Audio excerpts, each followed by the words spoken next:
नमस्कार, मैं हूं आपके साथ अभिषेक भट्टाचार्य। स्वागत है आपका इस खास कार्यक्रम में। छत्तीसगढ़ में मंत्रिमंडल का गठन अभी पूरी तरह से भले ही ना हुआ हो, लेकिन चुनाव के दौरान किए गए वादों को पूरा करने के लिए मांग उठने लगी है।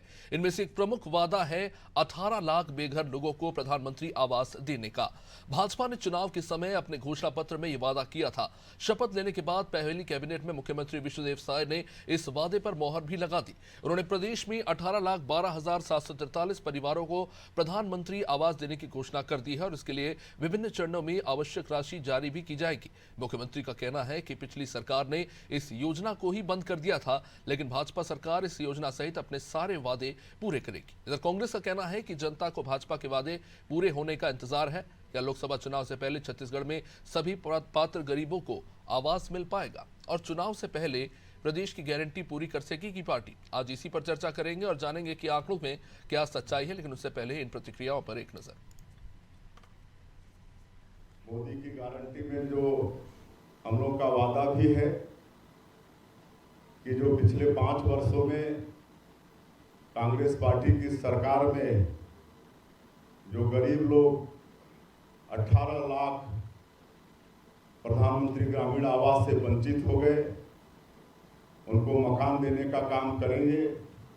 आज के कैबिनेट में हम लोग का एकमात्र विषय वही था, जिसमें 18 लाख लोगों को आगे प्रधानमंत्री आवास की स्वीकृति देंगे। इस पर आज निर्णय लिया गया है और आने वाले समय में उस पर देखिए, नई सरकार की पहली अनुपूरक बजट से प्रदेश के हर वर्ग को लाभ मिलने की उम्मीद की जा रही है। जिस प्रकार से छत्तीसगढ़ में धान की खरीदी चल रही है, तो किसानों को धान की कीमत 31 रुपये प्रति क्विंटल इस बजट के माध्यम से मिलेगा। 1,000 रुपये महीना महतारी वंदन योजना के माध्यम से बहनों को मिलेगा। 500 रुपये में सिलेंडर की खरीदी होगी और किसानों को जो बोनस देने का वादा किया गया है, जो इन्होंने प्रधानमंत्री आवास में 18 लाख मकान बनाने का जो घोषणा किया है, इन सब का बजट में, अनुपूरक बजट में स्थान होगा, ऐसे उम्मीद की जा रही है और प्रदेश की जनता भी इस प्रकार से उम्मीद कर रही है। लेकिन जिस प्रकार से उप मुख्यमंत्री जी का बयान आया है कि बिजली बिल हाफ योजना बंद कर दी जाएगी, तो ऐसा लगता है कि जनहित के लिए चलाए जा रहे योजनाओं को लेकर भारतीय जनता पार्टी विमनस्यता की राजनीति कर रही है। चलिए, तो जाहिर तौर पर कुछ वादे किए गए थे चुनाव से पहले बीजेपी ने। अब उन वादों को लेकर चर्चा हो रही है कि क्या तय समय में मौजूदा राज्य सरकार इन वादों को पूरा कर पाएगी और इनके पीछे के जो आंकड़े हैं, जो आंकड़े दिए जा रहे हैं और जो आंकड़े विपक्ष के तरफ से दिए जा रहे हैं, उन आंकड़ों के पीछे की सच्चाई क्या है?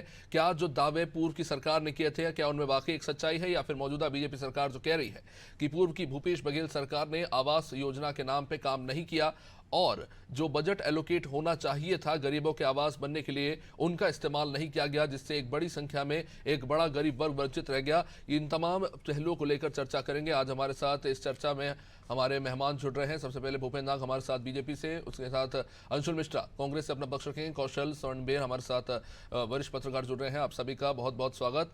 क्योंकि आवास योजना की बात हो रही है, सबसे पहले अंशुल मिश्रा जी, मैं आप ही के पास आना चाहूंगा। ये मुद्दा लगातार चुनाव के पहले भी थी, तब भी और चुनाव के बाद भी अभी भी गरमाया हुआ है। बस अब पाला बदल गया है, बीजेपी सरकार में है और अब आप विपक्ष में है। तो सवाल यही है कि 18 लाख के लगभग कुछ आवास बनाने का वादा इन्होंने किया था। सबसे पहले तो इस पे यही जानना है कि क्योंकि 2016 से मेरे ख्याल से योजना शुरू हुई थी, प्रधानमंत्री ग्रामीण आवास योजना जो थी, तो वहां से जब इसकी शुरुआत हुई तब रमन सरकार थी, 2 साल उनके थे, उसके बाद आपकी 5 साल की सरकार रही। अब ये कहा जा रहा है कि जो केंद्र की तरफ से जो टारगेट दिया गया था, राज्य सरकार ने उसे अचीव नहीं किया। जो बजट केंद्र की तरफ से दिया गया था, राज्य ने उसमें अपना हिस्सा नहीं दिया, इसके चलते वो बजट ही विड्रॉन हो गया और कई लाखों की संख्या में गरीब ऐसे लोग हैं जिनके आवास नहीं बन पाए या फिर आधे अधूरे पड़े हैं। इनकी सच्चाई क्या है और कांग्रेस का इस पर अपना क्या पक्ष है? मान्यवर, सर्वप्रथम तो मैं आपको पुराने 5 साल का इतिहास बता देना चाहता हूं आवास को लेकर। मेरी आवाज प्रॉपर पहुंच रही है? जी जी, मैं आपको इतिहास बता देना चाहता हूं। जब भूपेश दाऊ जी की सरकार, कांग्रेस की सरकार छत्तीसगढ़ में बनती है, तो भूपेश दाऊ जी यह कहते हैं, क्योंकि विधि विधायक जो होता है, समन्वयक नियम जो होता है, उसके अनुसार यह कहा जाता है कि सेंट्रल में चलती हुई कोई भी योजना का लाभ अगर किसी राज्य सरकार को लेना है तो उसमें रेशियो जो होता है इन्वेस्टमेंट का वो 60-40 रेशियो का होता है। अर्थात आसान शब्दों में जनता को मैं बताना चाहूं तो अगर किसी कार्य में 100 रुपए लग रहा है तो उसमें केंद्र सरकार जो होगी वो 60 रुपए भेजती है और 40 रुपए जो होता है वो राज्य सरकार को निर्वहन करना पड़ता है। यह जो भारतीय संविधान विधि विधायक नियम कहा करते हैं। अब तीसरी बात मैं आपको बताता हूं, जब केंद्र सरकार एक फरमान जारी करती है कि 90% की जो राज्यांश राशि होगी वो राज्य को देना पड़ेगा और 10% सिर्फ केंद्र सरकार भेजेगा। इसी की तूतू मैमे के चलते जो पिछले 7 वर्षों से है छत्तीसगढ़ के लोग जो हैं वह वंचित रह जाते हैं आवास को लेकर। लेकिन पर उसके बाद अंशुल भी जी, अगर केंद्र ऐसा नियम बदलती है तो सिर्फ आपके लिए नहीं बाकी पूरे 29 राज्यों पर भी ये लागू होगा, तो क्या उन्होंने ये खिलाफत बहुत- नहीं की होती? ये बहुत अच्छी बात कर रहे हैं। आपका जो कॉर्पोरेट ऑफिस है वो भोपाल में है अर्थात मध्य प्रदेश में है। यह जो नियम है वह सिर्फ और सिर्फ छत्तीसगढ़ के लिए लागू होता है, मध्य प्रदेश में लागू नहीं होता, जबकि मध्य प्रदेश में 27% तक का काम होता है और छत्तीसगढ़ में जो लागू होता है उसमें 72% तक का काम कर हम दिखाते हैं। और साथ ही साथ अगर उत्तर प्रदेश की बात करें तो 100% कार्य कर रहा है कौन? मोदी की गवर्नमेंट काम कर रही है। वहां तो राज्यांश नाम से 1 रुपए नहीं मिल रहा है, उसके बाद भी 38% तक का काम होता है। तो ये राजनीतिक हथकंडों में हम जाना नहीं चाहते। हाँ, अन्य पूरक बजट आने वाला है और मैं तो ये उम्मीद के साथ बैठा हुआ है क्योंकि नहीं, राज्य की लेकिन बात है। जिस योजना की हम बात कर रहे थे प्रधानमंत्री ग्रामीण, तो इसमें तो 60-10 का रेशियो है ना। राज्य सरकार का 10% है और केंद्र का 60। अगर मैं गलत हूं तो आप मुझे करेक्ट कीजिएगा। एक शहरों के लिए अर्बन आवास योजना है वो अलग है, उसका रेशियो अलग है, या ग्रामीण की बात हो रही है मेरे ख्याल से।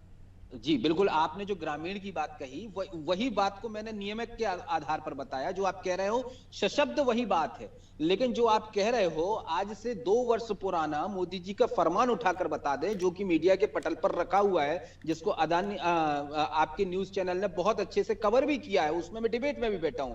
उसका उलट उन्होंने कहा कि 90% राज्य को देना पड़ेगा। हमने कहा ठीक है 90% भी हम राज्य को देना तैयार हैं, लेकिन जो हमारा लंबित पैसा पड़ा हुआ है चाहे जीएसटी का हो चाहे कोल रॉयल्टी का, उसका पैसा लौटा दीजिए, उसको भी नहीं देना है। तो ये जो राजनीतिक हटकंडा दोहरे चरित्र की राजनीति हुई है, इससे कांग्रेस कहीं ना कहीं फंसती हुई नजर आई थी। एक बात। दूसरी बात आपको मैं बता देना चाहता हूं, मैं ऐसी उम्मीद करता हूं कि नवनियुक्त सरकार बनी है और केंद्र का सहारा और सहयोग जो है वह पूरा मिलेगा।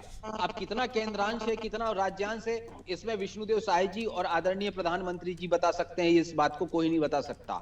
और तीसरी बात, अन्नपूर्णक बजट आ रहा है उसमें कितने का प्रावधान किया जाता है वह देखने वाली बात होगी। चौथी बात, जो 3100 रुपए समर्थन मूल्य की इन्होंने बात कही कि 3100 रुपए एक मुश्त में देंगे और प्रति 21 क्विंटल में देंगे, लेकिन आज भी खरीदी जो हो रही है वो 15 क्विंटल के हिसाब से हो रही है। 3100 रुपए के हिसाब से पैसा नहीं मिल रहा है, 2100 रुपए के हिसाब से पैसा मिल रहा है।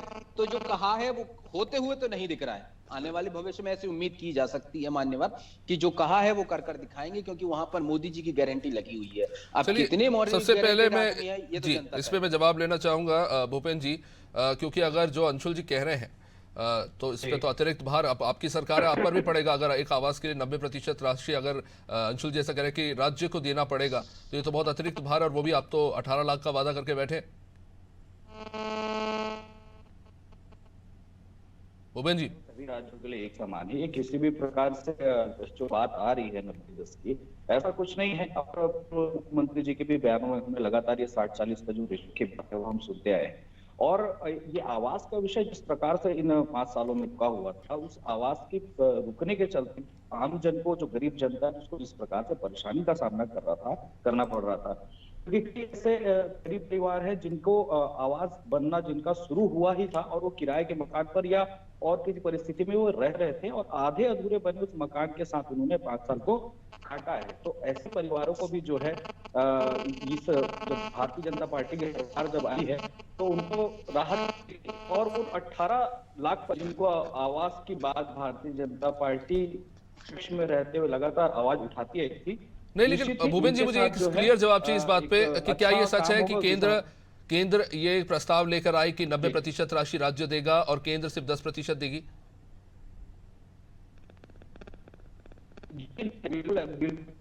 जो है सभी राज्यों के एक समान थे। ये बोला कि इन 5 सालों में एक ब्रेकर बनने के लिए और लगातार उस विषय को अटका रखने के लिए अलग अलग बयानबाजियां मात्र होती रही। भारतीय जनता पार्टी ने किसी भी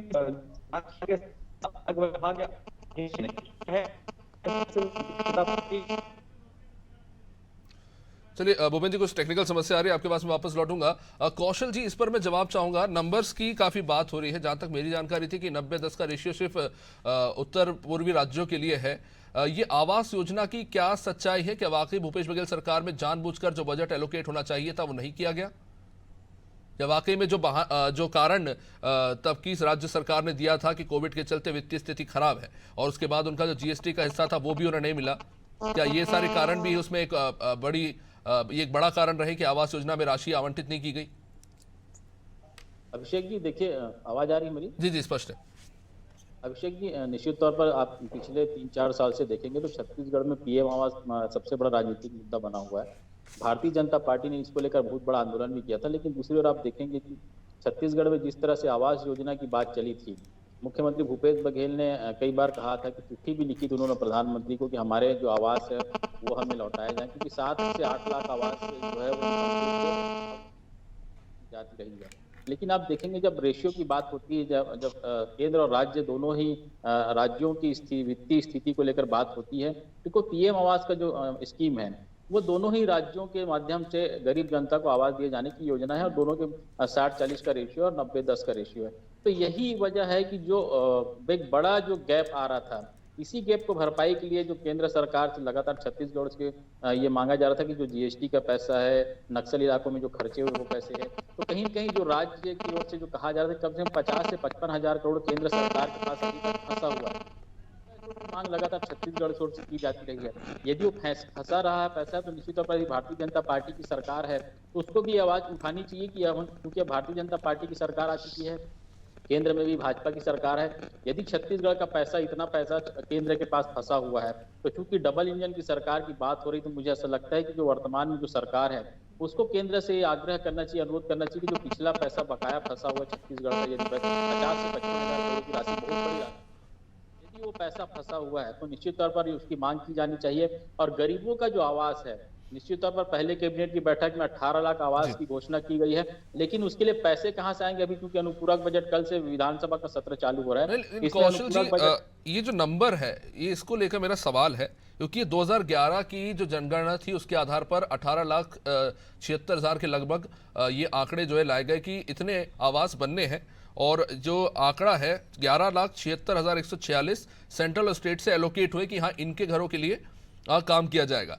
अब जो डिटेल निकलकर सामने आ रही है उसमें कहा जा रहा है कि 8,66,019 परिवारों के घरों पर काम हुआ है और 3,10,127 पे नहीं हुआ, और इसके बावजूद अभी भी 6-7 लाख ऐसे परिवार हैं जो अभी भी लिस्ट में हैं जिनका काम शुरू ही नहीं हुआ है। तो क्या इस दावे को पूरी तरह से सही माना जा सकता है जो बीजेपी कह रही है कि बिल्कुल काम नहीं हुआ, क्योंकि ये सेंट्रल गवर्नमेंट के आंकड़े हैं जो मैं इस वक्त आपको बता रहा हूं? देखिए, सेंट्रल गवर्नमेंट के आंकड़े, और ये आंकड़े विधानसभा में भी आए थे कि छत्तीसगढ़ सरकार में लगभग 6,99,000 करीब आवास है जो बनने बाकी है। तो कहीं न कहीं ये केंद्र सरकार की रिपोर्ट में भी थी कि इतने आवास योजना का पैसा बाकी है। तो यदि भारतीय जनता पार्टी कह रही कि कोई भी आवास नहीं बना, तो कहीं पे आवास पर काम हुआ है। और जो 7 से 8 लाख आवास, जैसे मैंने पहले कहा कि उसकी मांग भूपेश बघेल ने भी कई बार उसके लिए चिट्ठी लिखी थी, और यही वजह है कि इसी पैसों के एलोकेशन नहीं होने के कारण यहाँ पर आवास का काम अटका हुआ, और इसी वजह से भारतीय जनता पार्टी ने काफी बड़ा आंदोलन किया। और यही वजह है कि उनके पहले कैबिनेट की बैठक में सबसे बड़ा राजनीतिक मुद्दा जो था उसको लेकर उन्होंने आए और 18 लाख आवास देने की उन्होंने घोषणा की। कौशल जी, एक सवाल ये भी है कि अगर कोविड, क्योंकि भूपेश बघेल जी ने खुद ये बात कही थी कि वित्तीय स्थिति खराब थी, तो उसके बाद ये मुख्यमंत्री ग्रामीण आवास योजना जो लेकर आए, राज्य की अपनी योजना लेके आए, उसके पीछे क्या कारण था? क्योंकि अगर आपको ये योजना लानी थी तो आप 2 साल बाद लाते, 3 साल बाद लाते, आप चुनाव से ठीक कुछ समय पहले लाते हैं और कहते कि पहला बजट एलोकेट होगा 24 में, यानी कि जो नई सरकार उनकी अगर बनती, जो खैर नहीं बन पाई, तो तब वो एलोकेट करेंगे। तो क्या ये एक चुनावी स्टंट था? देखिए, कहीं न कहीं पीएम आवास को लेकर छत्तीसगढ़ में जिस तरह से राजनीति हो रही थी और जो गरीब लोगों के मकान जो नहीं बन पा रहे थे, कहीं कहीं भारतीय जनता पार्टी का और कांग्रेस भी इस दिशा में सोच रही थी। और यही वजह है कि आप देखेंगे पिछला जो सत्र हुआ था विधानसभा का, उसमें भूपेश बघेल ने घोषणा की थी कि हम 15 लाख आवास बनाने जा रहे हैं, और उसके लिए ये भी कहा गया था कि यदि केंद्र सरकार पैसे नहीं देगी तो हम राज्य की वित्तीय स्थिति से अपनी भरपाई करेंगे। तो कहीं की आप देखेंगे जिस तरह की स्थिति आप पिछले 2-3 साल में आप देखेंगे कि छत्तीसगढ़ सरकार ने कर्ज नहीं लिया है। तो कर्ज की जो बात आती है, तो कहीं की वित्तीय स्थिति की जो बात आती है, जो डेवलपमेंट यहाँ पर हो रहे थे, जिस तरह के विकास कार्यों की जो बात चल रही थी, उसको लेकर ये कहा जा रहा था कि हमारे पास जो संसाधन है हम उनका कैसे दोहन करेंगे, उस संसाधन के माध्यम से हम राज्य की जनता के लिए, जो गरीब जनता उनके लिए मकान बनाने के लिए हम पैसों की व्यवस्था करेंगे। क्योंकि कहीं कहीं एक बहुत बड़ा अमाउंट था जिसके लिए बात कही, मुख्यमंत्री आवास योजना की घोषणा उन्होंने की और निश्चित तौर पर ये कहा सरकार में आएंगे तब उसको हम अलॉकेट करेंगे और पहला काम यही करेंगे। तो यही वजह थी कि राजनीतिक स्टैंड के चलते भारतीय जनता पार्टी को भी इस दिशा में कदम उठाना पड़ा और उन्होंने कांग्रेस ने 17 लाख आवास की बात की थी, भारतीय जनता पार्टी ने 18 लाख आवास की घोषणा की। तो कहीं कहीं एक राजनीतिक दांवपेच भी चला इस दौरान, आप देखते हैं। ठीक है भूपेंद्र जी, आपके पास आना चाहूंगा क्योंकि बीजेपी तो ये कह रही है कि कोई काम हुआ ही नहीं, लेकिन केंद्र के आंकड़े कुछ और बयां करते हैं। भले ही उस स्तर पे काम नहीं हुआ जिस स्तर पर होना चाहिए था, शायद उतना बजट एलोकेट नहीं कर पाए, लेकिन ये भी नहीं कह सकते हैं कि बिल्कुल आवास नहीं बने। भूपेंद्र जी अनम्यूट कर दीजिए, आपका माइक शायद म्यूट है इस वक्त।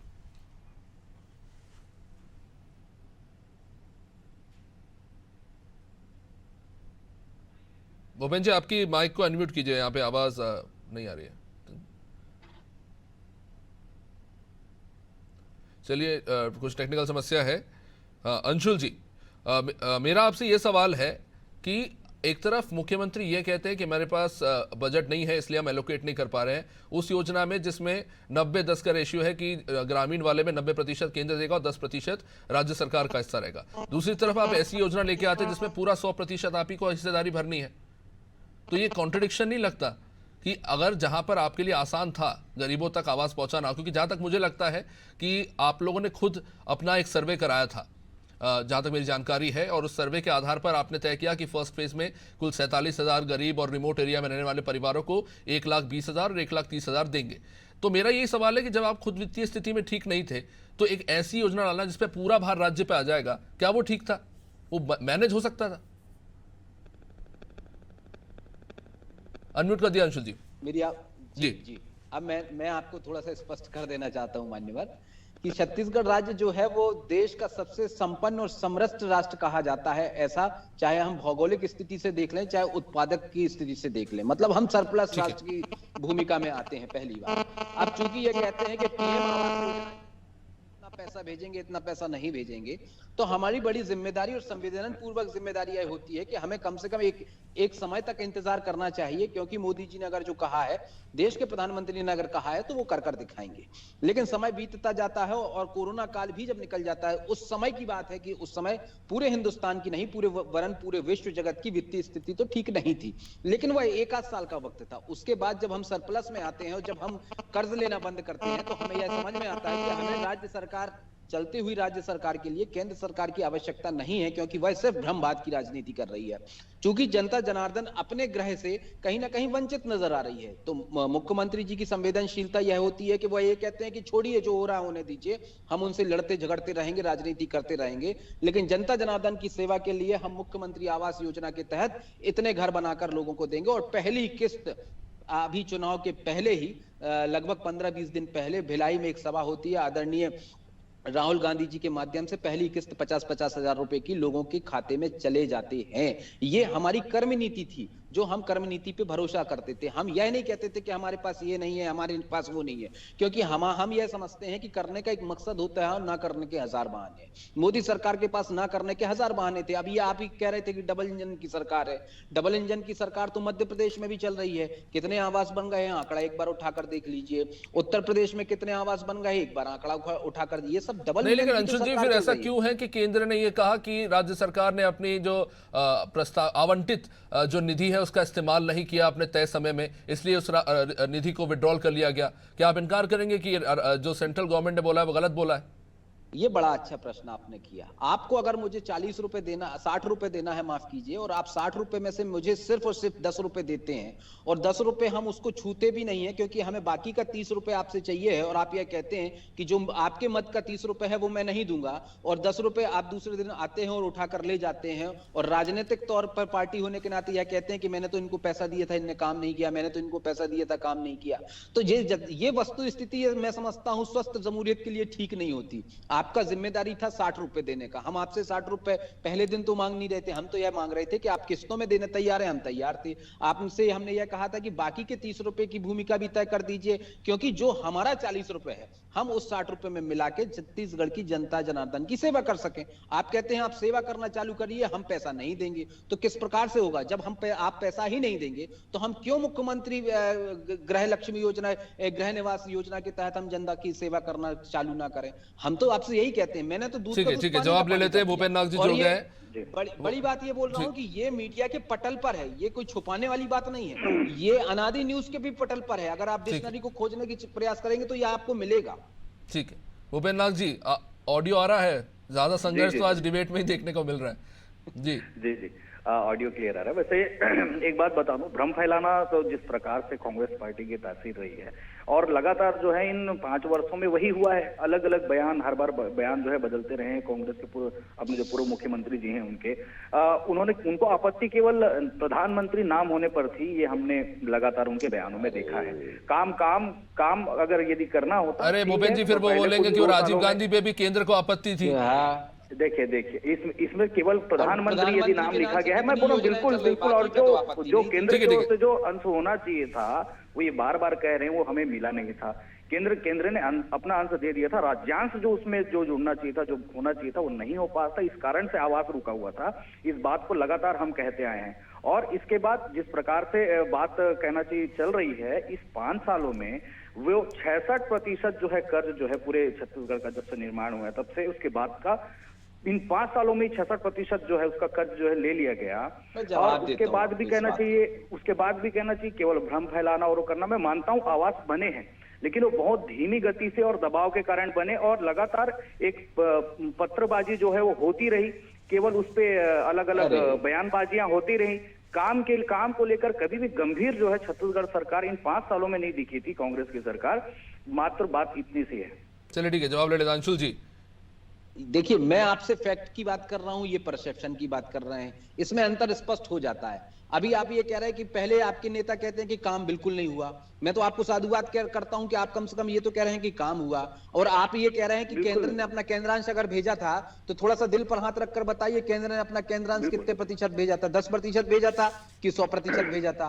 आप ये भ्रम फैलाने की बात मत करिए। और आपने अभी कहा कि सरकार ने कई बार कर्ज लिया, मैं वादे के साथ कहता हूं 5 साल में 4 बार कर्ज लिया है। और आज दिनांक में जो सरकार चलती हुई सरकार जिसको हम छोड़कर गए हैं वह सरकार राज्य का काम में चल रही है। आज भी केंद्र सरकार से आपकी सरकार को नहीं, लेकिन एक बड़ी सिमिलैरिटी है। भूपेश बघेल जी भी कह रहे थे कि भैया बजट की समस्या है, और अब वरुण साय जी भी, विष्णुदेव साय जी भी यही कह रहे हैं। एक बार भूपेंद्र जी, आप प्रबुद्ध प्रवक्ता हैं, एक बार आपको छत्तीसगढ़ राज्य शासन का सरप्लस अकाउंट चेक करने की आवश्यकता है। आज दिनांक में भी लगभग 53,000 करोड़ रुपए मोदी जी से आपकी सरकार को लेना है। हम तो आज विपक्ष में हैं।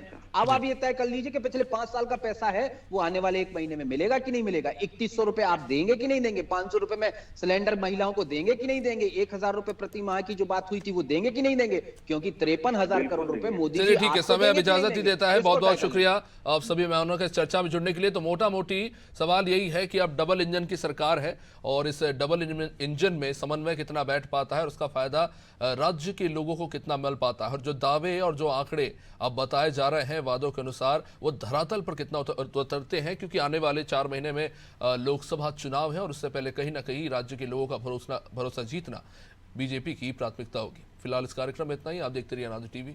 नमस्कार।